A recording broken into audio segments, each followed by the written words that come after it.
Good morning, everyone, and welcome to our conference call with Shaoul Sussman. I'm Teddy Downey, executive editor here at the Capitol Forum, and Shaoul, everyone knows who he is, but he is the former associate director for enforcement at the Federal Trade Commission's Bureau of Competition.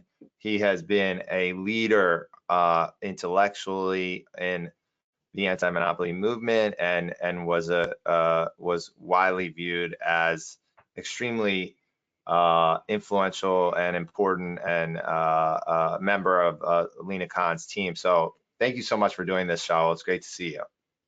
Thanks, and thanks for the generous kind of intro. Today, and before we jump in, just a quick mention: if you want to submit a question, type it into the questions pane of the control panel. We'll collect questions throughout the call and address them in the Q&A session. And you wrote this really interesting paper, Shaoul, Section 5 and the Marketplace of Ideas. And, we're going to get to the paper itself, but I wanted, it would be helpful for our listeners if you could explain why it's so timely, what's going on in the current moment, and that makes it important to have this paper right now. Sure. So as you mentioned, I'm a former front office person, served kind of during the Biden administration in the front office of the Bureau of Competition. And it's no secret that we had quite a few cases and investigations in kind of involving big tech or tech platforms. The most notable case that is going to trial next week is the Meta trial. There was also the Amazon case that got filed. There were a couple of merger challenges. And, now kind of looking from the outside on what's going on within the FTC, I thought it would be very interesting to kind of look at one of the priorities that were outlined recently by the chairman, Andrew Ferguson, around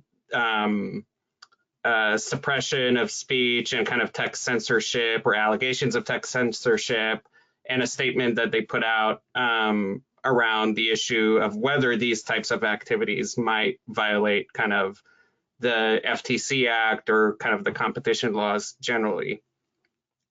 So I kind of viewed that as a signal that this would be one of the central vectors of potential new enforcement for the agency moving forward during the Trump administration.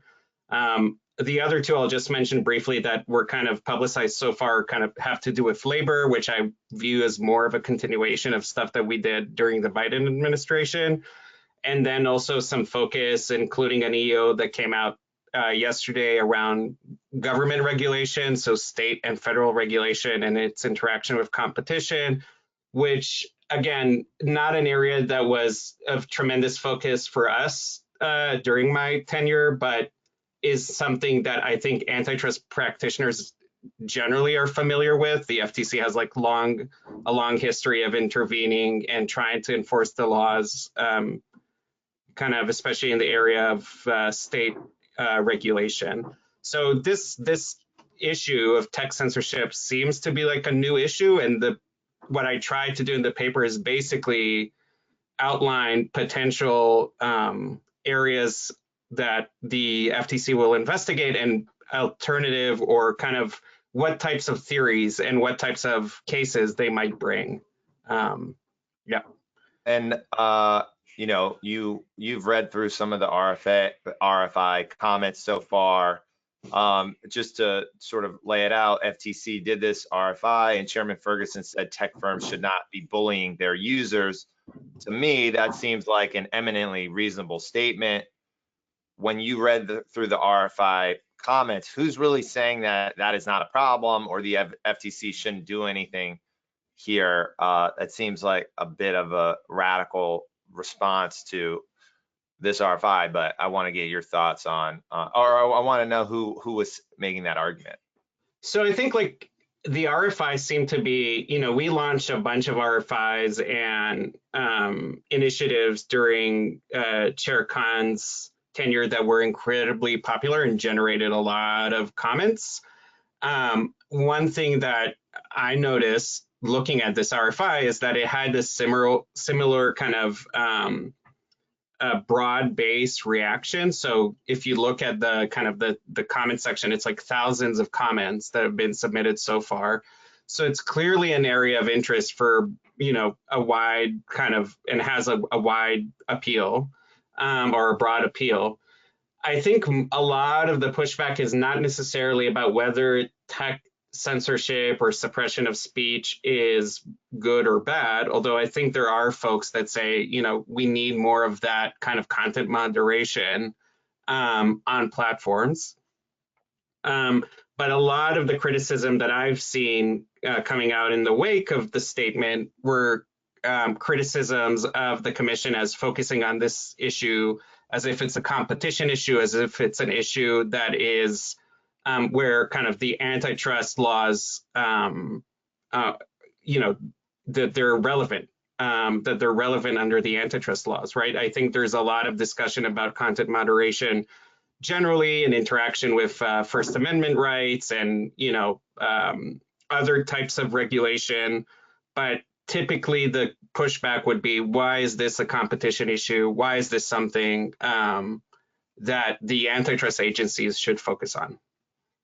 And, you know, we hear a lot, you know, over the years, I've heard a lot, oh, this isn't an antitrust problem.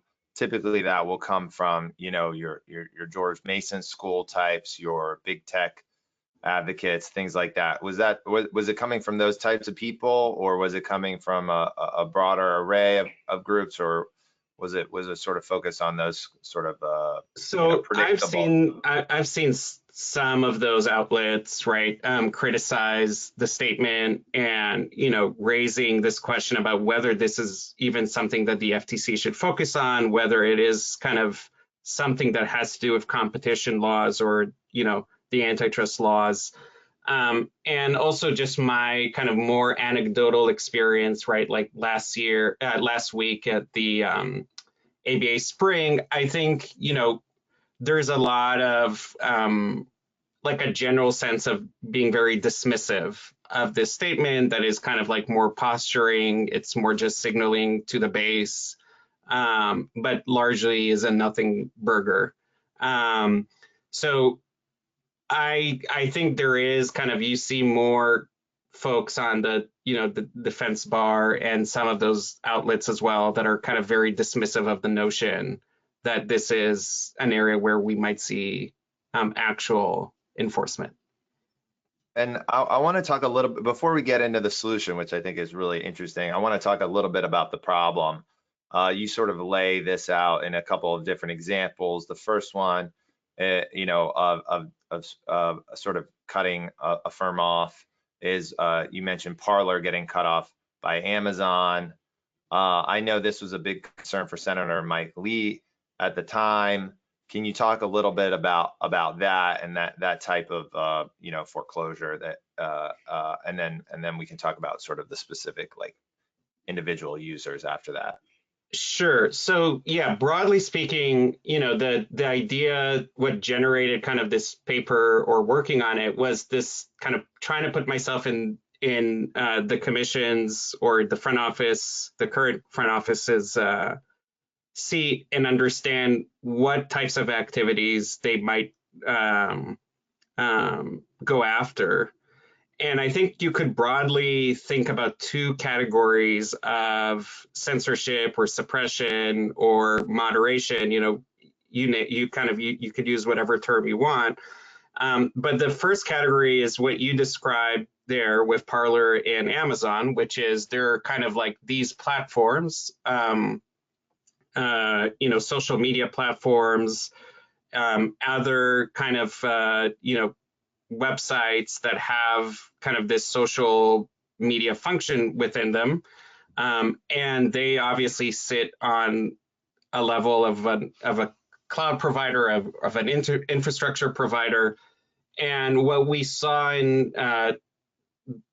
early 2021 in the wake of January 6 was this moment in which platform providers, you know, digital infrastructure providers decided to basically deplatform or stop doing business with certain social media websites or platforms that were not engaging in extensive content moderation or suppression of speech that, you know, Amazon and others viewed as problematic at the time, right?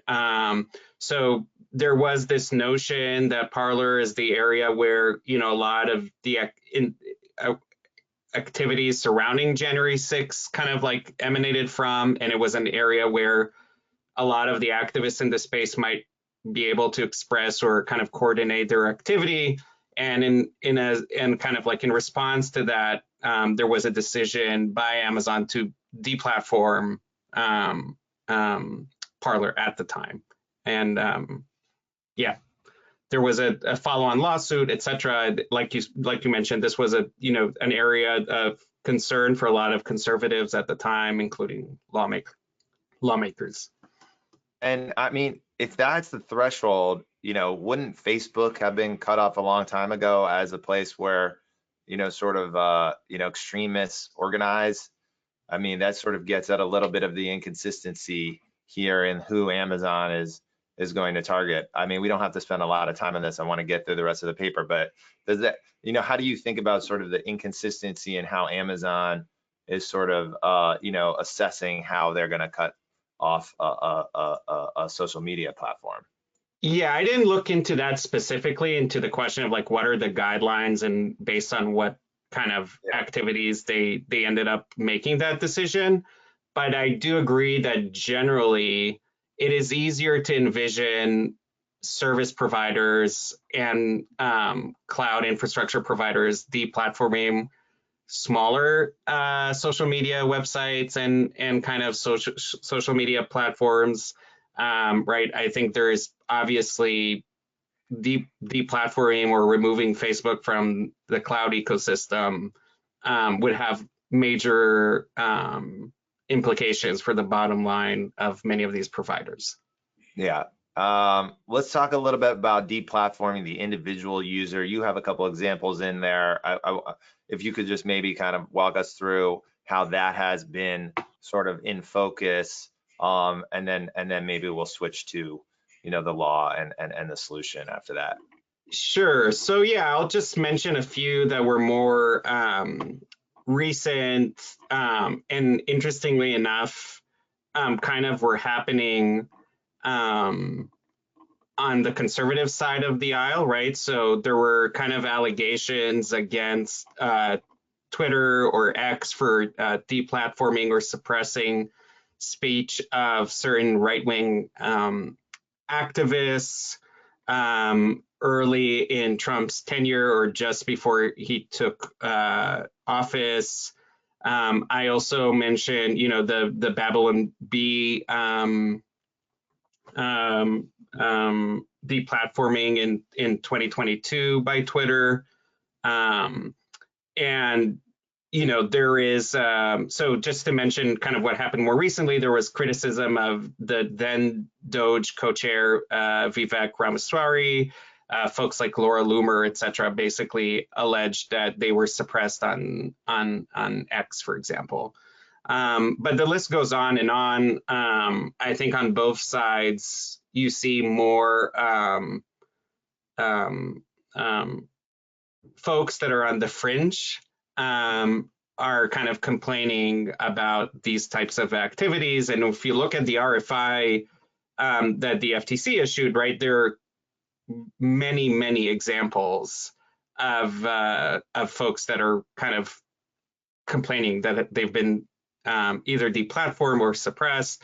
Only last week I learned, for example, that Steve Bannon is still banned from Meta, at least according to his own statements.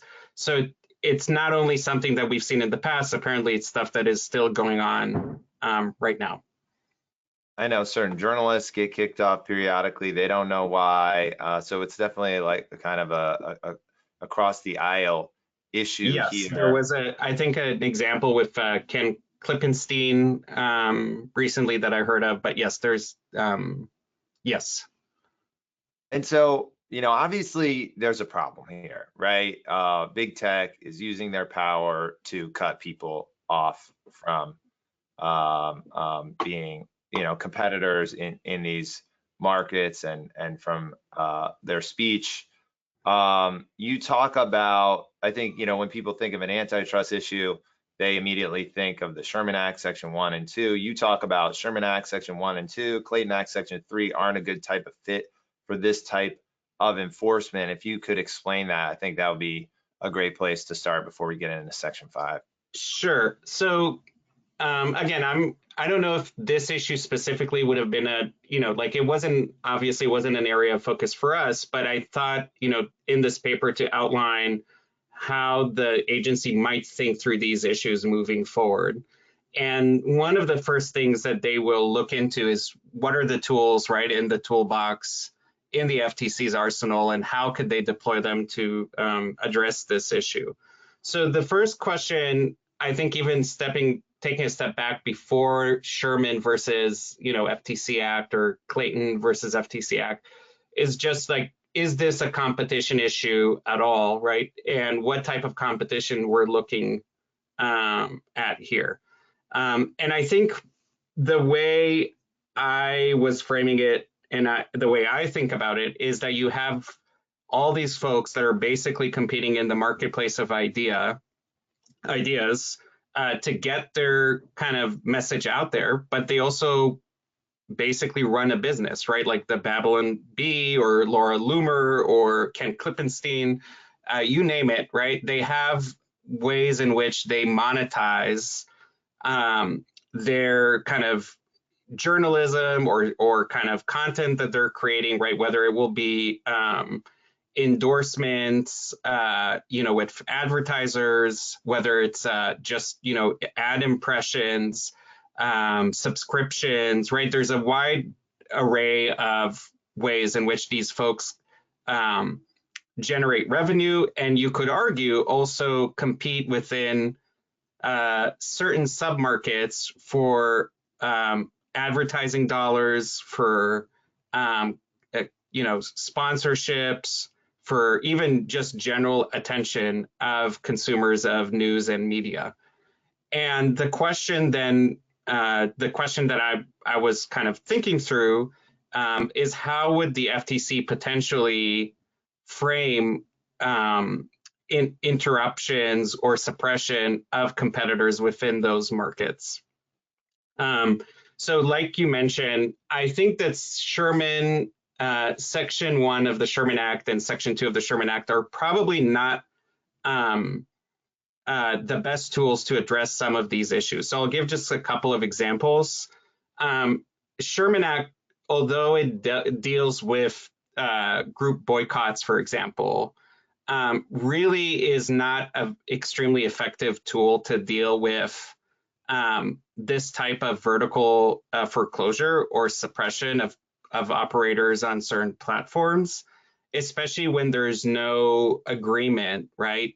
Let's say between Facebook and Twitter or Google and Amazon as cloud providers to remove someone from their platforms. So in that context, it's harder to see how you could frame these types of activities under Section 1 of the Sherman Act. The difficulty with Section 2 really has to do with monopoly power, right? Which is kind of like this kind of underlying or basic requirement to bring Section 2 or monopolization cases.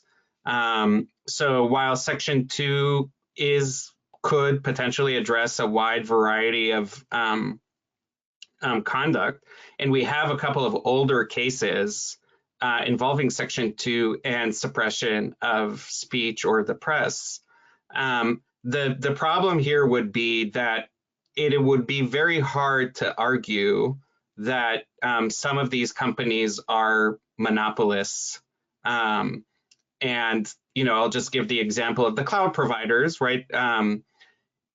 They're roughly, 3 major cloud providers. They all have a significant share in the cloud computing space, but it is not kind of clear that Amazon or Google or Microsoft are monopolists in that market. So there will be an issue of market power and monopoly power to deal with.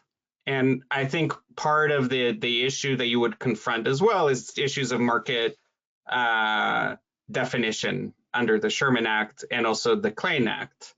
The limitation with Section 3 of the Clayton Act that you also brought up is that it deals primarily with services. With goods and not with services. So it probably is less applicable in the digital sphere. And you obviously end up focusing on Section 5. Why does that make sense? And what can you tell us about the Supreme Court precedent there that could be helpful in this type of analysis and enforcement?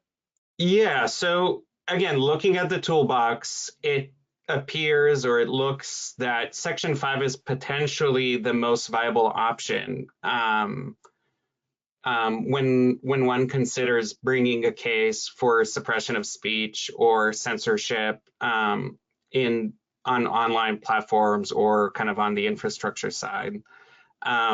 Because there is a long history of cases that the commission brought against actors that although had a dominant or some type of economic power, right, were not necessarily monopolists or having or possessing market power.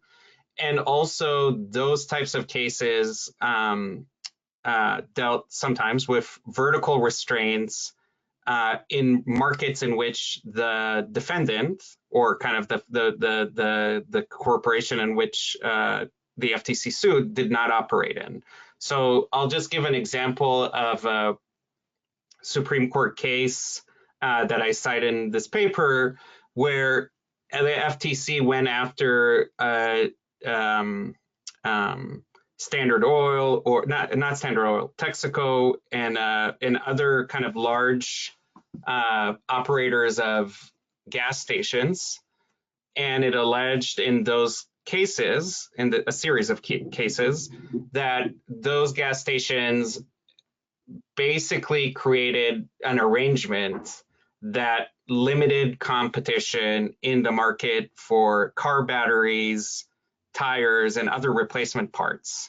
And basically, the core of the argument was, or the core of the argument around Section 5 was that you could go after those practices, even though Texaco or some of these gas station providers were not a monopolist in any given market. And you could also prohibit them from interfering in competition in markets in which they do not compete, right? So Texaco, for example, or these other kind of gas station owners didn't manufacture tires or batteries or any of those other products, but the courts, basically the Supreme Court affirmed the FTC's approach in those cases that said, you can intervene and you can prohibit conduct if you find that conduct suppresses or limits competition in certain markets. And that's true regardless of whether the defendant or the corporation that is being charged with violating Section 5 is actually competing within those markets. And you also, you get into also in the paper, unfair methods and the First Amendment. One anticipated response would be, hey, you're violating the tech platform's First Amendment rights. How do you see that issue playing out, based on a Supreme Court precedent as well? I know you mentioned Moody versus NetChoice. Would love to get your thoughts on that. Yeah, so this is another kind of criticism that you see out there, right? Which basically says, the platforms, for example, Facebook, right? They have this First Amendment right to basically engage in content moderation. And if there's speech that they don't wish to promote, etc., they can basically exercise their First Amendment right and decide to deplatform that speaker or suppress that speech, etc.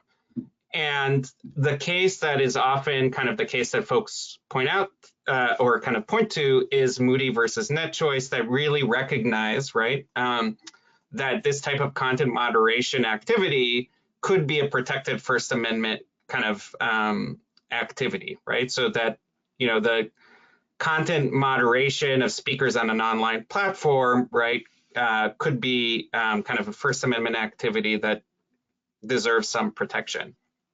But at the same time, even in Moody, the Supreme Court said, but this First Amendment right or First Amendment kind of activity is not immune, right, or absolutely immune when the government seeks to take action, including very specifically enforcing the competition law to protect speaker access on those platforms.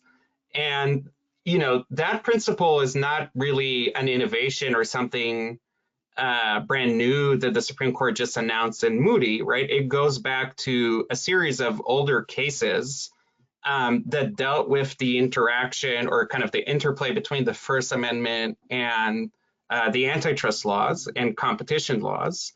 The most notable case is a case from the 1940s, the Associated Press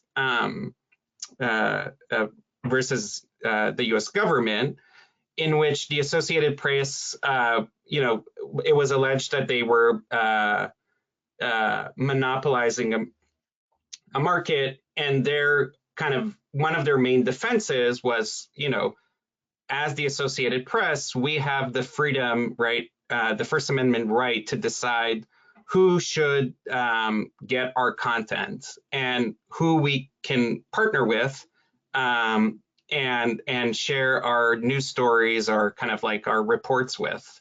And not only is that a First Amendment issue, it's also a freedom of the press kind of concern, right? Because the government basically said, to the Associated Press, you need to share your stories, right, on a non-discriminatory basis with other newspapers and outlets that are not within your kind of network.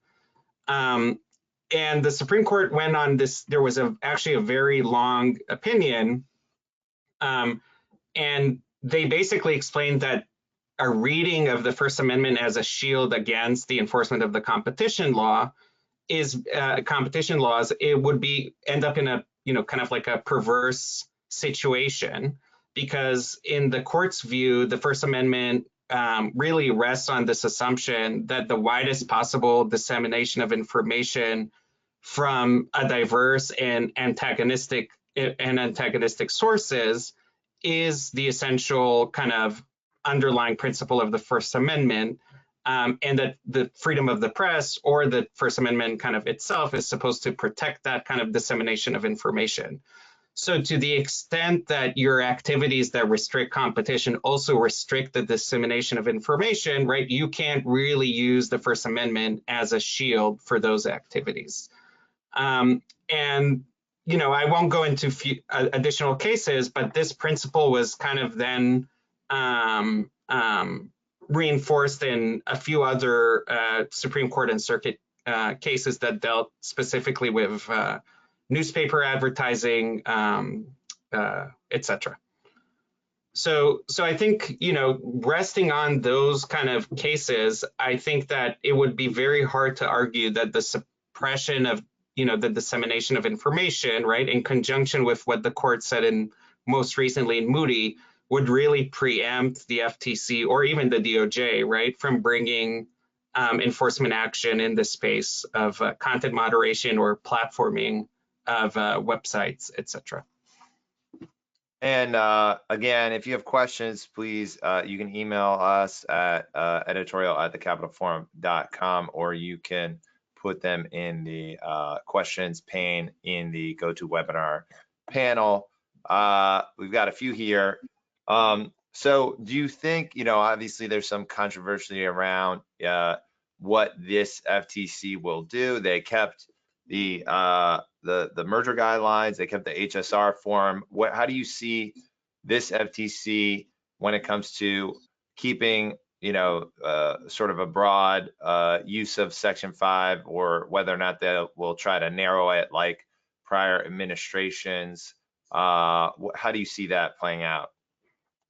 Yeah, so I think it's very hard to predict what will happen moving forward, but I think the guidelines, the merger form, and even the most recent decision of Chairman Ferguson to unrecuse himself from the PBM case, right, and basically sit as an adjudicator at a case that only involves or includes allegations of violation of Section 5 of the FTC Act, to me indicate that there is a possibility that the FTC would continue to pursue standalone Section 5 cases when appropriate. So I think what we've seen, what I've seen when I was at the commission was that there was hesitancy to deploy or use Section 5 when you could really get at certain conduct using existing I would say, more rule of reason oriented causes of action, right, under the Sherman Act or the Clayton Act. But I don't think that there is an outright hostility to the idea that you could bring a Section 5 case when appropriate and when the other tools in the agency's arsenal do not fit the task at hand, right? So it's hard to speculate, but I wouldn't dismiss the notion that in investigating specifically these types of activities and this conduct, the FTC would unilaterally and preemptively disarm itself of kind of a very useful tool. We've got a bunch of questions now. Here's another one. Would a case on these grounds be run out of BCP or BC? That's a Bureau of Consumer Protection or Bureau of Competition. Yeah, so my focus, this is the area that I feel most comfortable with. Was the area of my expertise was really the Bureau of Competition.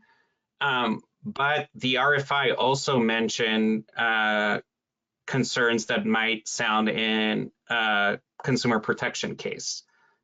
It's just hard for me to speculate what that case might look like.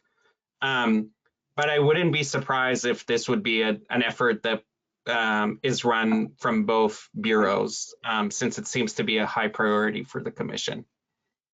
And we have another question. How does advertising on big tech platforms interact with censorship? Yeah, I mean, that's a complicated question, right? Because there are always questions about, okay, if you promote certain content, if there's certain content on the platform, is that gonna drive away or kind of scare certain advertisers? And it also cuts the other way, where you might have certain advertisers that might want to promote certain ideas and activities that might seem problematic, right? And I think in both cases, there would be potential analysis about how this impacts competition.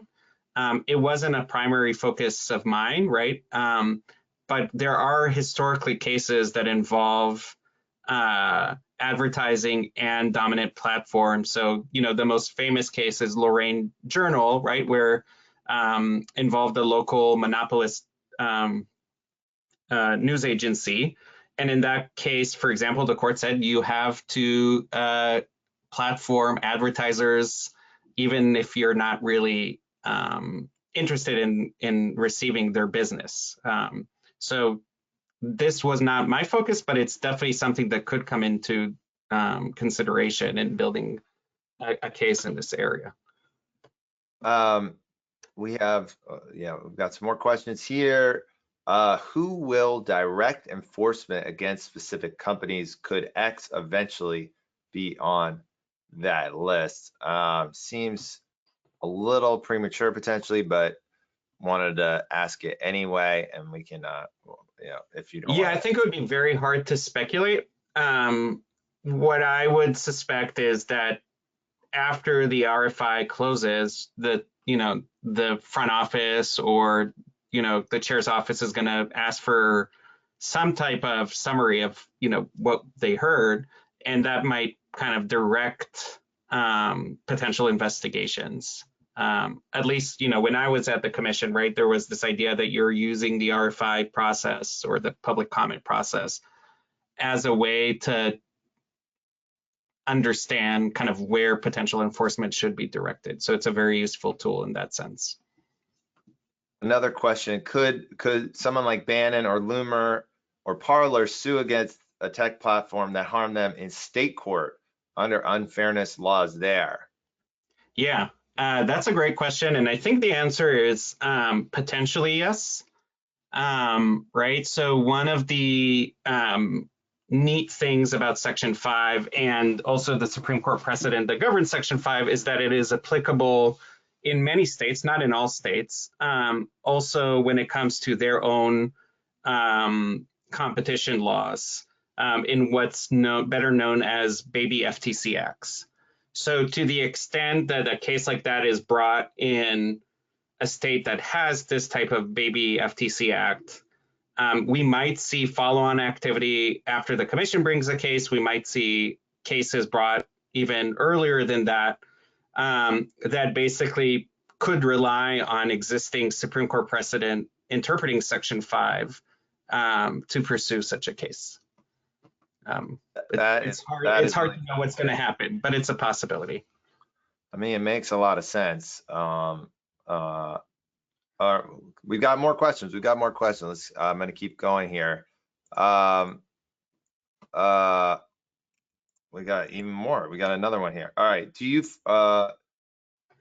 foresee the current agencies investigating tech censorship centered around January 6th related speeches / comments? I mean, this is, I think, like where folks could, right, we can all guess, right? Another area I would say that you saw a lot of focus and criticism during the Biden administration from folks was COVID and kind of, folks that were anti-vax and,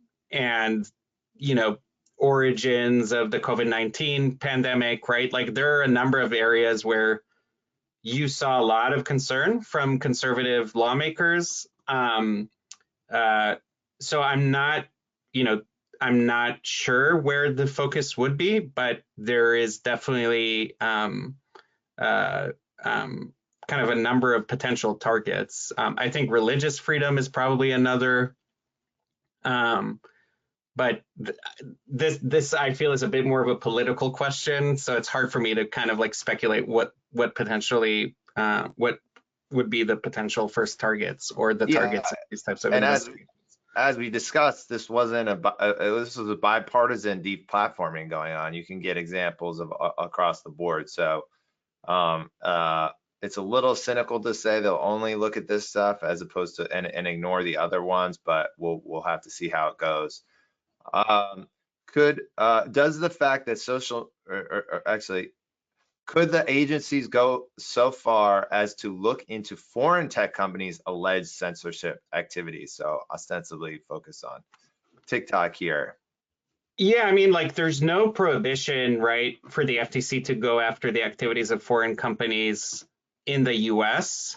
I highly doubt that we're going to see a lot of intervention in what's happening in foreign markets. Although in this context, the only thing I would also point out is that you already seen senior administration officials, right, criticize some of the EU policies around privacy and data safety and the DMA more generally.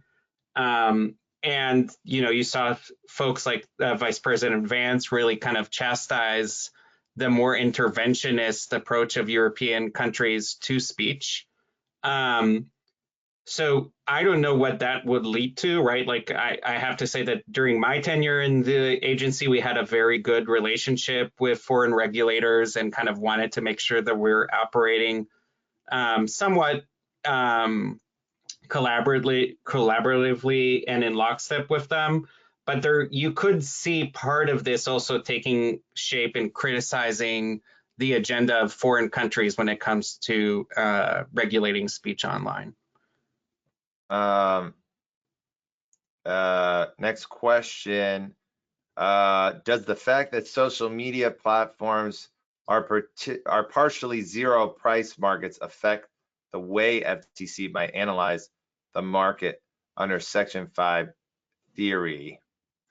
So that's a good question. I think the way they would primarily focus on this would be competition among content creators and platforms for revenue, right? Because if you think about what is the primary harm of deplatforming, when you set aside, individuals, right? Like you could deplatform a person that engages, for example, in hate speech, right?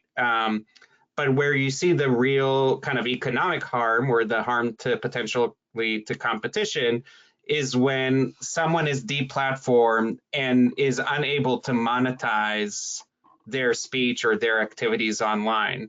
And I think like one area that was already researched, and I pointed to in the paper, was there's a recent research that comes out of Rutgers University that really looked at what happens to, they looked at 101 online influencers and looked what happened during these deplatforming episodes. And they found that in aggregate, after 1 year of the online attention towards the deplatformed personalities was reduced by 64% on Google and 43% on Wikipedia, right? So it's hard to extrapolate from that what that actually meant to the bottom lines of those kind of influencers or media personalities. But I think that's why I'm not sure that the fact that the platforms themselves are zero price markets would change much, because the question would really focus on the harm or the inability to monetize and compete for the ad dollars among the creators on those platforms.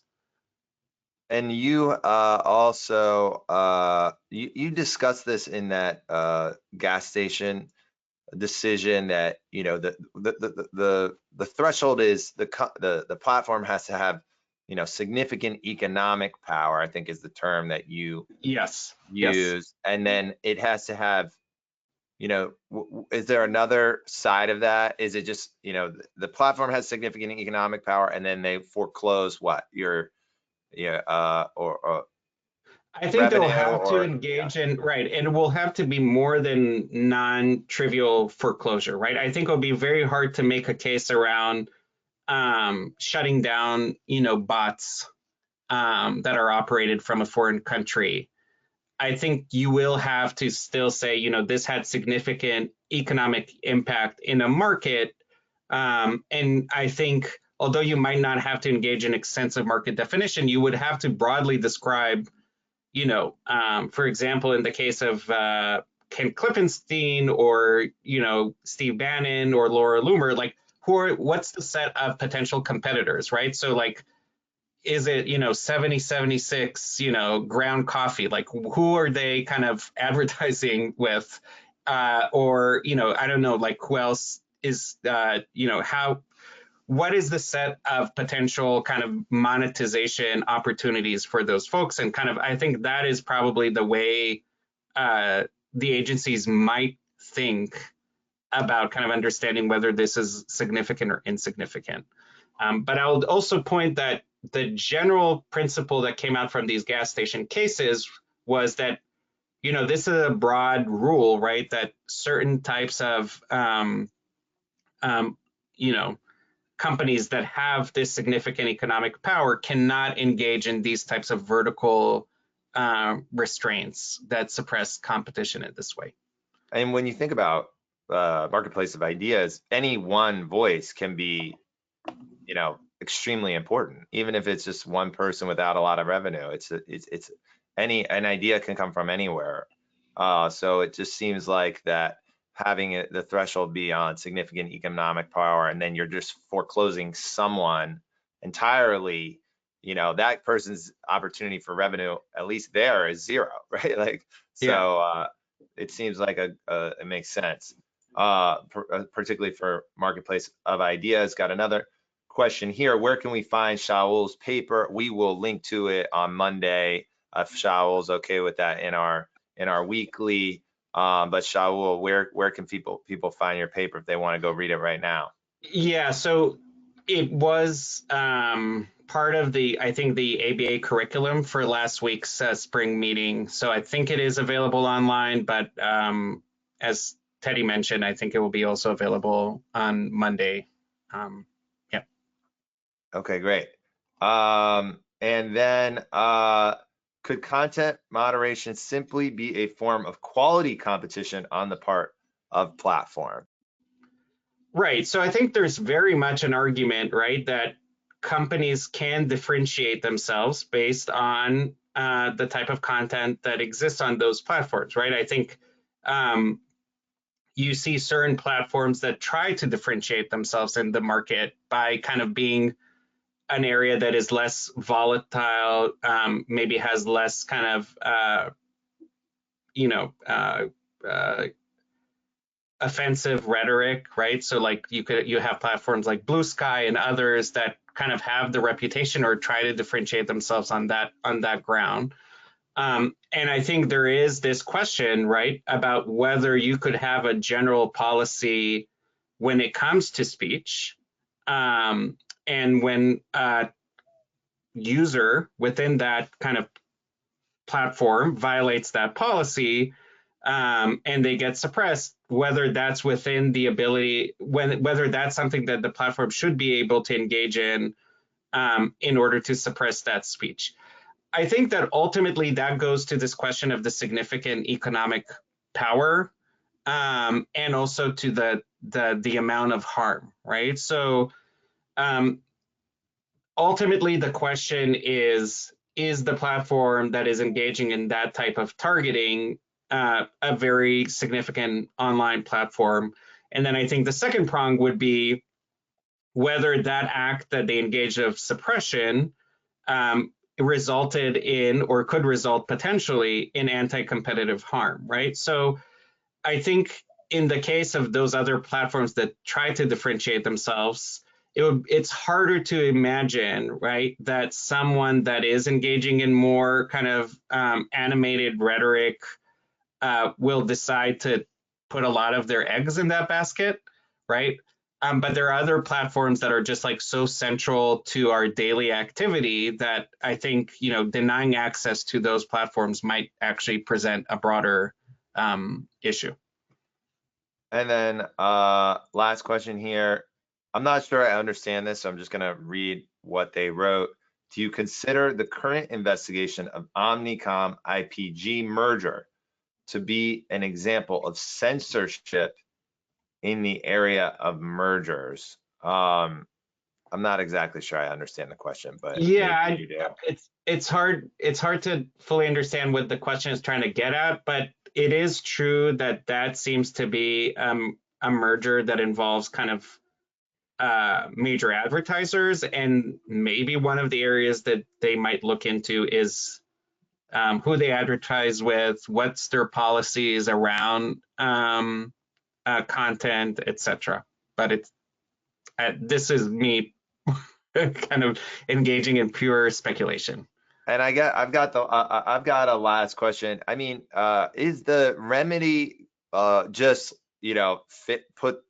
re-platform the user, or is there additional remedies that you could see from this? That's, I think, where things get really interesting, and I think it will be very hard to speculate, right? Because some of the things we've heard are kind of total bans and deplatforming. And there you could imagine that the injunctive relief that the FTC would seek is some type of reinstatement or a private plaintiff, for example. But then there's this other thing that you see complaints about, which is suppression or shadow banning, etc. And that is a question, right, that really goes to the heart of how content moderation and curation happens on these platforms. So I think this might go more broadly to your question than Steve Bannon, yes or no on the platform, Laura Loomer, yes, no, Ken Klippenstein, yes, no, right? It could be that the case would really focus on the types of algorithms and curation decisions that are happening on the level of the platform. So for example, is the algorithm demonetizing automatically certain types of speech? Is the algorithm suppressing type of speech, right? Like, are you getting less impressions or less views, right? Because you're associated with a certain worldview, etc. And I think it's hard to speculate where the FTC will or how they will focus on these issues, but at least for me, from my personal perspective, if they do end up investigating in the space and thinking about developing a case, I think those would probably be the more interesting cases, right? Which are going to the app architecture and the way in which platforms make decisions, right? Business decisions on a broader scale, not just that some content moderator said, hey, this looks really problematic. Let's send an email internally and see if we can ban this person. But when there is an actual product design that is basically skewing speech in a certain direction, I think that would be a very interesting thing to look into. And I would be very curious to see what the agency comes up with in that space.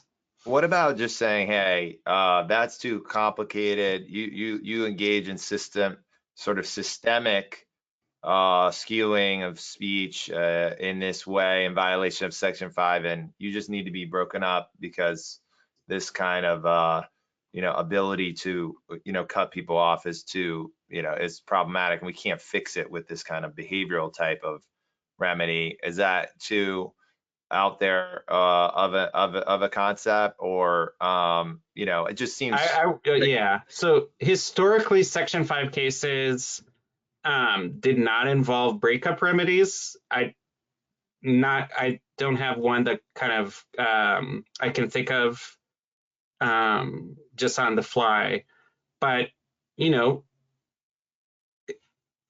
I would not try to bet one way or another on what the commission would actually, it clearly seems to be an area of focus for them. So I don't know what kind of like the ultimate remedy they're going to pursue would look like. I think, yeah, because I think this is a really interesting thing, because it doesn't seem like there's agreement on the conservative side. If you talk to Roger Alford, he's given a series of talks about, hey, the problem really is the concentrated power and ability to cut someone off from speech unilaterally, like this sort of lack of competition at the on the platform level. And you don't really get into that with just tinkering around with the algorithm. Obviously, you could resolve potentially a lot of this there, but versus some other people on conservative side, it seemed to be more like, hey, we're sort of okay with this as long as you're promoting conservative speech. Obviously, that is a different sort of a way to think about the problem. Yeah, I think for me that felt a bit too speculative in the sense of where they would ultimately go with this, right? The purpose of the paper and kind of the reason to have this conversation is like, this is definitely an area of interest for them, right? Like they did another event last week in conjunction with DOJ that focused on this area. And it really is to highlight the potential options that, they have. Where they're ultimately going to end up with remedies or settlements, etc., I think it will be very hard to speculate, what's the ultimate kind of agenda there. And I think, Teddy, you're right. There seems to be a real split, right, among conservative thinking around, are certain platforms or are certain platforms too powerful and need to be broken up, versus do we ensure that they promote the type of content that we're kind of sympathize with more, I guess. Yeah, well, truly fascinating paper. Also, probably the most readable and digestible legal memo I have ever read. So I can't thank you enough for making this concise and compelling and readable. I encourage everyone to take a look. I think it's going to have a big impact here. And Shaoul, I'm super excited to see what you do next as well. And thank you so much for doing this. It was an amazing conversation. Thanks, Teddy. It was All great. right. And this concludes the call. Thanks for everyone for joining. Thank you. Bye-bye.